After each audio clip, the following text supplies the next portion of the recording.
बिस्मिल्लाहिर्रहमानिर्रहीम। वैक्सेस के हवाले से, क्योंकि ये लिपिड का ग्रुप है और इम्पॉर्टेंट ग्रुप है, तो वैक्सेस जो है ये हैं क्या, these are the mixture of, ये मैं इनकी केमिकल कंपोजिशन बता रहा हूँ कि these are the mixture of long chain alkane. देखें इसमें अल्केन्स मौजूद हैं और ये जो अल्केन्स हैं इनमें कार्बन की तादाद ऑड होती है, यानी कार्बन की तादाद ताक रहेगी 25 से लेकर 35 तक। तो वैक्सेस जो है ये केमिकली मिक्सचर ऑफ अल्केन्स हैं। इसके अलावा यहाँ पे कीटोन्स मौजूद हैं, अल्कोहल्स हैं और long chain esters of fatty acids हैं और बड़ी चेन में फैटी एसिड के एस्टर्स हैं। तो ये सारी चीजें मिलके बनाते हैं वैक्सेस। तो इसलिए वैक्सेस जो है बाकी हेट्रोजीनस हैं, इसमें डिफरेंट टाइप की आमतौर पर यूनिट्स पाए जाते हैं। देखिए मिक्सचर ऑफ, इसमें अल्केन्स हैं यानी अल्केन्स हैं, लेकिन इन अल्केन की जो तादाद है कार्बन की वो ऑड होती है, 25 से लेकर 35 तक होती है। ये कीटोन्स हैं, यहाँ कीटोन पाए जाते हैं, अल्कोहल है and ester of fatty acid है। अब ये वैक्सेस कहाँ पाए जाते हैं? ये वाइड स्प्रेड होते हैं यानी वसी पैमाने पे पाए जाते हैं, प्रोटेक्टिंग कोट की शक्ल में, हिफाजती लेयर की शक्ल में। ये प्रोटेक्टिंग कोट की शक्ल में पाए जाते हैं मुख्तलिफ प्लांट पार्ट्स।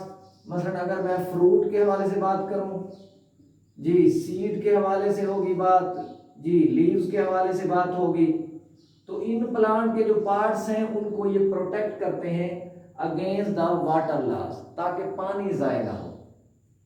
जी मैंने कहा कि वैक्सेस जो है वाइड स्प्रेड है as protecting coat on fruit, seed, leaves.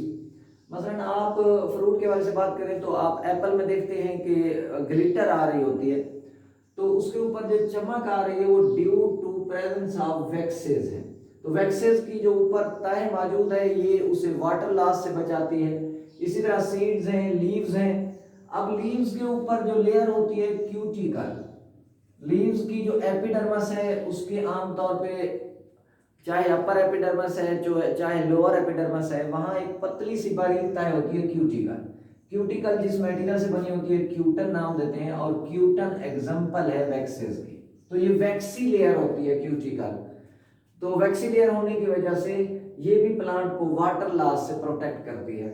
इसी तरह ये प्लांट को एब्रेसिव डैमेज यानी रगड़ से जो नुकसान पहुंचता है ये उसको एब्रेसिव डैमेज से प्रोटेक्ट करती है, यानी फ्रिक्शन को रिड्यूस कर देती है। इसी तरह जो वैक्सेस है, बाज इंसेक्ट्स ऐसे भी हैं जो खुद सक्रीट करते हैं वैक्सेस।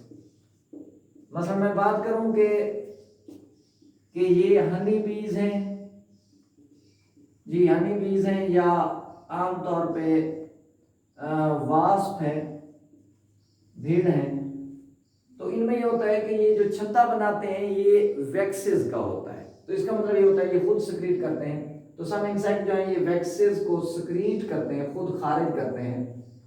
और एनिमल की बॉडी के ऊपर ये जो वैक्सी लेयर है, बर्ड्स के बॉडी के ऊपर, या हम खास तौर पर शीप के हवाले से बात करें, हमारी बॉडी के ऊपर भी लेयर मौजूद है। तो ये वैक्सी लेयर जो है ये वाटर बैरियर है, यानी ये पानी के लिए रुकावट है, पानी बॉडी के अंदर नहीं जा सकता। इसलिए हम पानी में अगर चले जाते हैं तो हमारे सेल्स डायरेक्ट एक्सपोज नहीं हो रहे वाटर, वरना तो पानी सेल के अंदर चला जाता। तो ये वैक्सी लेयर जो है ये प्रोटेक्ट करती है जी। जिस ग्रुप की मैंने बात की वैक्सेस के हवाले से था, ये वैक्सेस जो है ये प्रोटेक्टिंग कोट बनाते हैं क्योंकि ये वाइड स्प्रेड होते हैं, ज्यादा पाए जाते हैं हिफाजती लेयर की शक्ल में। देखिए फ्रूट, सीड और लीव्स के ऊपर ये प्रोटेक्टिंग कोट बनाते हैं। इसी तरह कुछ इंसेक्ट खुद वैक्सेस सिक्रीट करते हैं chemically. These are the mixture of alkanes, ketones, alcohols और long chain esters of fatty acids हैं। ये प्लांट को आमतौर पे बचाते हैं एब्रेसिव डैमेज से, प्लांट को बचाते हैं ये आमतौर पे वाटर लॉस से। कैसे कि लीव के एपिडर्मस के ऊपर जो क्यूटिकल लेयर है ये वैक्सी क्यूटन होती है जो वाटरप्रूफ है। इसी तरह एनिमल के लिए ये वाटर बैरियर होते हैं कि पानी एनिमल की बॉडी के अंदर दाखिल नहीं हो सकता। और इसी तरह जो आमतौर पे इंसेक्ट हैं उनके ऊपर जो वैक्सी लेयर होती है, एक्सोस्केलेटन के ऊपर वैक्सी लेयर होती है, वो भी इंसेक्ट के लिए वाटर बैरियर है कि इंसेक्ट के अंदर जी वाटर दाखिल नहीं होगा। दूसरा ग्रुप जिसकी मैं बात करने वाला हूं वो है फास्फोलिपिड। देखिए जो फास्फोलिपिड हैं ये ऐसे लिपिड हैं जिनके अंदर फास्फेट मौजूद होगा, नाम से रह रहे जी फास्फोलिपिड्स। फास्फोलिपिड्स को हम डिराइव करते हैं, these are the derivatives of, इन्हें हम डिराइव करते हैं फ्रॉम फास्फाटेडिक एसिड। इन्हें फास्फाटेडिक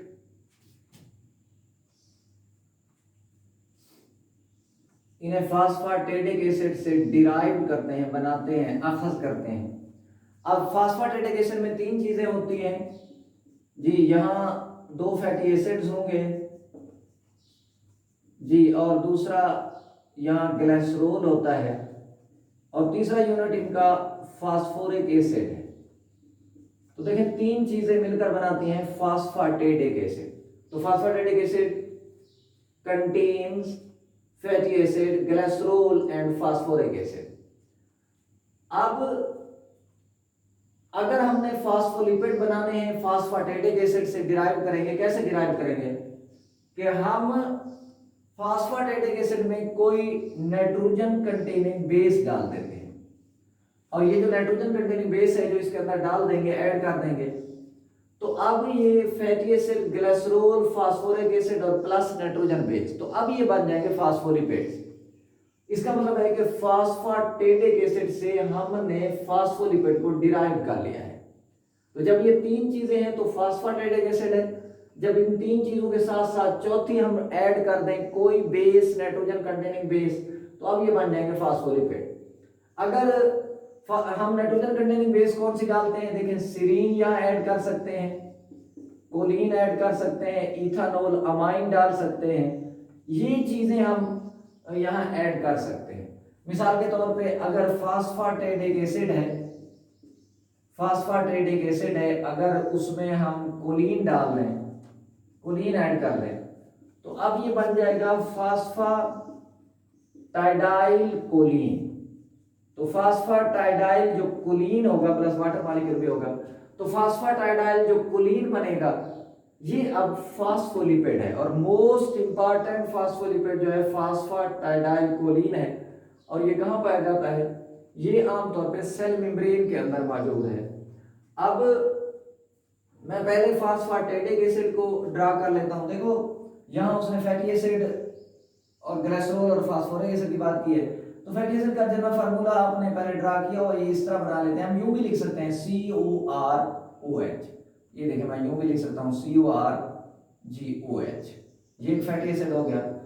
अब ये दूसरा फैटी एसिड हो गया, ये मैंने और फैटी एसिड, ये निशान मैंने इस तरह और लगा लिया, इसका मतलब मैंने जनरल फार्मूला लिखा है। तो ये दोनों फैटी एसिड एक जैसे नहीं है, ये और फैटी एसिड है, ये और है। अगर मैं ग्लिसरॉल साथ ऐड कर दूं, देखो CH2 मैं अलग भी लिख सकता हूं, इकट्ठे भी CH2OH जी, CHOH, और इसी तरह CH2OH, ये मैंने ग्लिसरॉल लिख दिया है। अगर फास्फोरिक एसिड की बात करूं तो आप देख सकते हैं, ये देखें H3PO4, तो H के 3P ये O4 है। अब इनकी अटैचमेंट कैसे होगी कि देखें एसिड से H आना है और अल्कोहल या ग्लिसरॉल से OH आना है, तो ये देखें मैं डायरेक्ट इनको ऐड कर देता हूं। चलो आपको यहां दिखा देता हूं कि यहां से ये इस तरह की इनकी अटैचमेंट होगी। हाँ, आफ्टर अटैचमेंट ये देखें CH2, अब यहां क्या रह गया O जी COR। अब इसके बाद यहां देखें CH, यहां O रह गया जी COR जी। इसी तरह ये देखें CH2 जी O जी फास्फोरस, ये देखें। अब ये जो मैंने ड्रा कर लिया है, अब ये फास्फाटेडिक एसिड है, फास्फाटेडिक एसिड।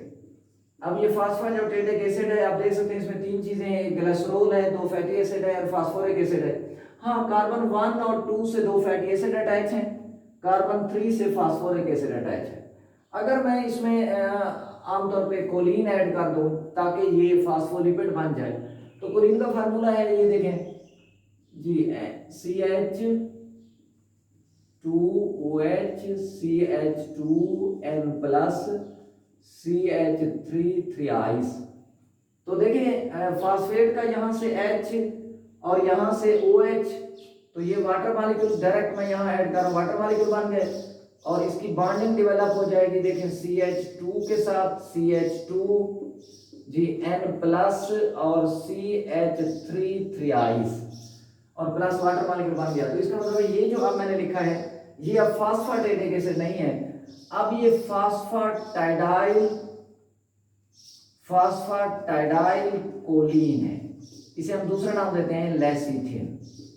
इसका मतलब है अब ये फास्फोलिपिड बन चुका है। ये वाला ये सब लेकिन चार्ज वाला है तो हम यूं ऐसे, ये हेड है, हेड के अंदर फास्फेट ग्रुप होता है, और ये वाला हिस्सा जो फैटी एसिड वाला है ये टेल है। तो हेड जो है इसका पोलर होता है और टेल जो है ये नॉन पोलर होती है। हम इसको यूं भी ड्रा कर सकते हैं, ये देखें इस तरीके से, क्योंकि सेल मेम्ब्रेन के अंदर यही फास्फोलिपिड पाए जाते हैं और ये वाला हिस्सा उनका हेड है, यानी पोलर है। पोलर का मतलब होता है कि ये वाटर सॉल्युबल हो जाएगा, यानी हाइड्रोफिलिक हो जाएगा, और ये जो टेल है ये नॉन पोलर है, यानी ये हाइड्रोफोबिक बन जाएगी। ये हिस्सा पानी में हल नहीं होगा, तो टेल इसकी जी हाइड्रोफोबिक होगी और हेड इसका हाइड्रोफिलिक होगा। तो ये फास्फोलिपिड कहाँ पाए जाते हैं जी? सेल मेम्ब्रेन में। और जो आखिरी ग्रुप है जिसकी मैं बात करने वाला हूँ वो टर्पिनाइड्स हैं। टर्पिनाइड जो है ये लिपिड्स का एक तो इम्पॉर्टेंट और दूसरा लार्ज ग्रुप है।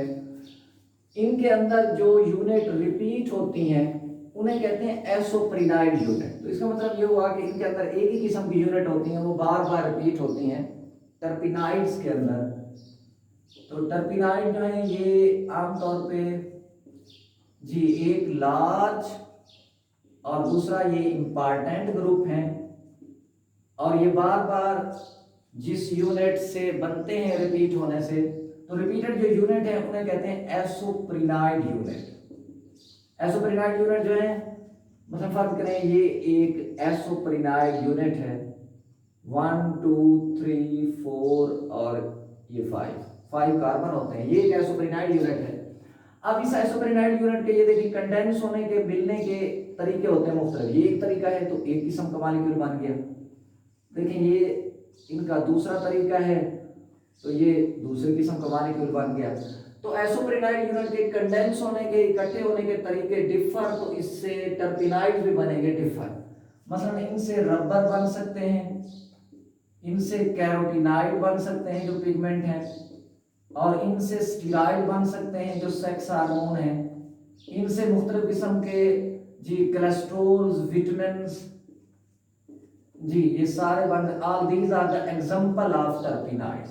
तो टर्पिनाइड लार्ज और इंपॉर्टेंट ग्रुप है जी लिपिड्स का, और इसमें जो रिपीटेड यूनिट्स हैं वो एसोप्रिनाइड है।